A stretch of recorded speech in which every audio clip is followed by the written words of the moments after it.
warm-up today starts with some Cossack squats. After that, we'll move into some inchworms, some reverse lunges with a high step, explosive glute bridges, and finishing with some burpees. We're gonna go through it 2 to 3 times. Let's take a look. Starting with your Cossack squats.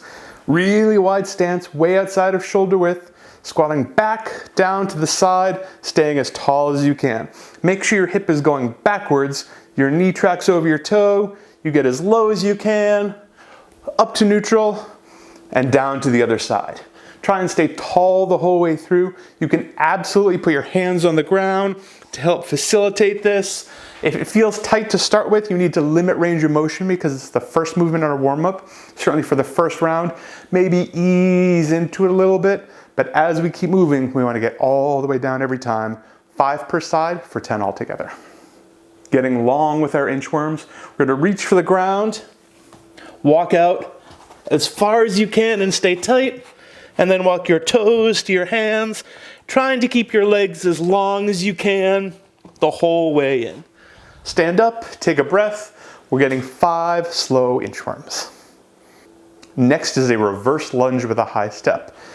Also staying tall for this movement, you're going to take a step back, that back knee kisses the ground, and then drive up hard and down. So kiss, drive, neutral. 5 on each side. Emphasize the power coming out of that bottom. There should be a really active movement. If you can go faster, if you can move stronger, then do so. 5 on each side. Explosive glute bridges happen on the ground. Lay on back. You're gonna have hands at your side. You're gonna bring your knees to your chest and then open your hips violently toward the ceiling so you end up at the top of a glute bridge.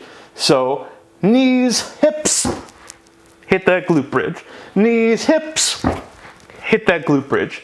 Sometimes it helps to think about jumping over a small fence. When you bring your knees to your hips, imagine there's a fence at knee level right in front of your butt. You need to get your legs up and over it. Really emphasize that glute bridge at the top. Let this be a powerful activating movement. We're getting 10. Your warm-up circuit finishes with 10 burpees. Try and move through these with some intention. Don't just get down and get up again. Try and make it fairly active. If you can do it safely, down quick, jump to the bottom of that squat, get some air, down quick. We want to get your blood flowing. There's a lot of movements to go through. We need to be a little sweaty when we get there. We're going through this warm-up circuit 2 to 3 times. Your Metcon today is 30 seconds of work, 30 seconds of rest, 6 stations for 6 rounds. It starts with a glute bridge floor press. After that, we have tuck jumps, some pull to pikes, stair taps, pistols, and finishing with burpees. It's a ton of work and it's not easy. Let's take a look. Starting with your glute bridge floor press, this doesn't have to be heavy. We want something you can maintain that bridge and keep moving for 30 seconds. I made my backpack about 40 pounds here. I have some sand inside. I'm gonna come on back. I suggest starting with that weight on your chest. Come on down. Oop, be careful about sitting on your microphone. That always hurts. Move it to the side, there we go. Make sure you establish that glute bridge. Squeeze your butt, most of your back off the ground. From here, we start pressing. Lock out, down, lock out, down. With one object, that object is gonna come to your chest. If you have dumbbells or 2 objects, then we'll come on down so your elbows kiss the ground. That's the top of your range of motion. Kiss, up, make sure we don't crash. We're always in control. Up and down, up and down. Whatever object you're doing, or objects, 30 seconds of work. Your second movement is tuck jumps. These are tougher than they look. They take a lot of energy and a lot of control. You're gonna jump, and it's not about jumping high, it's about when you jump, bringing both knees to your chest. So for every jump, you're gonna load your hips, knees up.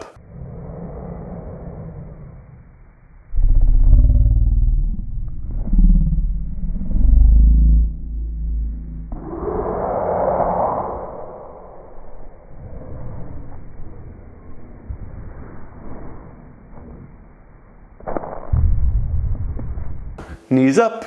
Load your hips, knees up. So we want your feet as high as they can get off the ground. Be careful, your microphone often falls off when you're doing these. 30 seconds of tuck ups, take another 30 seconds of rest. Your third movement is a pull to pike. You could also think of this as a plank to pike, but ideally your feet are going to stay together the whole time. So you're going to set up in a plank, you're going to pull, pull, pull, pull, pull, pull as high as you can, and right back out.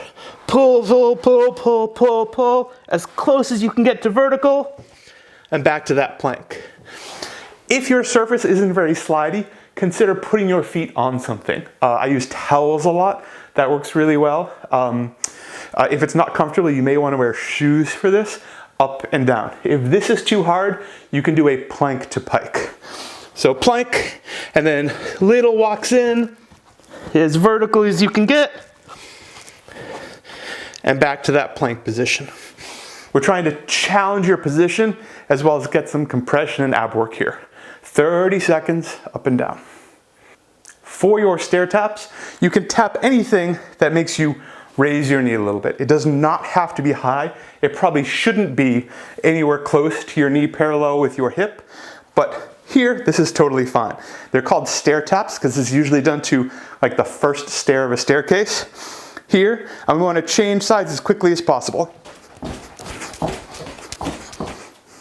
Tap, tap, tap. We want as many as you can get in 30 seconds. Your fifth movement is pistols, also known as single leg squats. This is the time to potentially work on some skill in a long cardio piece. So if you're working on pistols, if you're okay at them, I would say put them in here. This doesn't have to be a section where you get 20 pistols in 30 seconds. Maybe you get 3 or 4, and that's okay. Pistol, also known as a single leg squat. Extend one leg, sink to the bottom of that squat, press, right back up again. Ideally, that front leg never touches the ground. Other versions of this, scaling down, cross that knee over, squatting down, oops. What is this? Toe touching your Achilles, all the way down. After that, we have that inline lunge. On the inline lunge, we always want you up on your toes. Make sure that toe is right behind your heel, so it's not out to the side. So most lunges were out here. I want that toe right behind your heel, having balance problems on the mat. Stay tall, down, and up. Some version of that, whichever version you're doing, we're alternating. So right leg, left leg, right leg, left leg for 30 seconds. 30 seconds of rest, one more station. Of course the sixth station is burpees.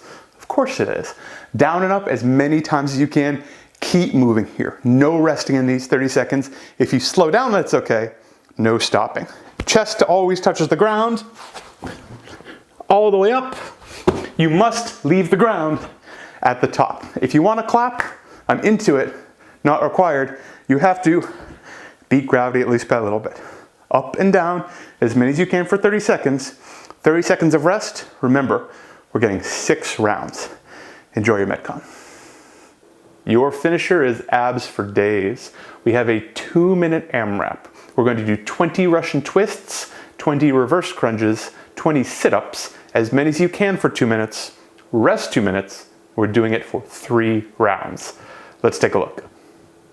All right, you crushed the Metcon. Now we're on to the finisher. It's 20, 20, 20, as many times as you can in 2 minutes, and then you get 2 minutes of rest. Starting with the Russian twists.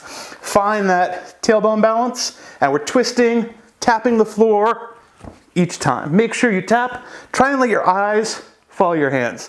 This is a less good Russian twist than this. Not less good, less virtuous. Let's have virtuous Russian twists. We're getting 20. After your twists, right into your reverse crunches. Head can be resting on the ground here. Legs long, think heels 3 inches above the ground. We're gonna bring your knees to your chest as high as you can. And down. Pull and down, pull and down, pull and down. They should feel like a big ab contraction, especially after warming up those twists. We're getting 20. Finally, you may do whatever version of sit-ups seems accessible. You can keep moving through for 20 minutes. If you have something to anchor your feet under, dumbbells or a sofa or a heavy bag, you can totally do it. I'm gonna do butterfly style, so the soles of my feet touching each other. Always, shoulders touch the ground, hands touch the ground over your head, all the way up, shoulders on top of your hips. So down and up and down and up. Up and down for 20. You're gonna keep going until you get cut off by that 2-minute clock. Rest 2 minutes and pick up where you left off. Enjoy your finisher.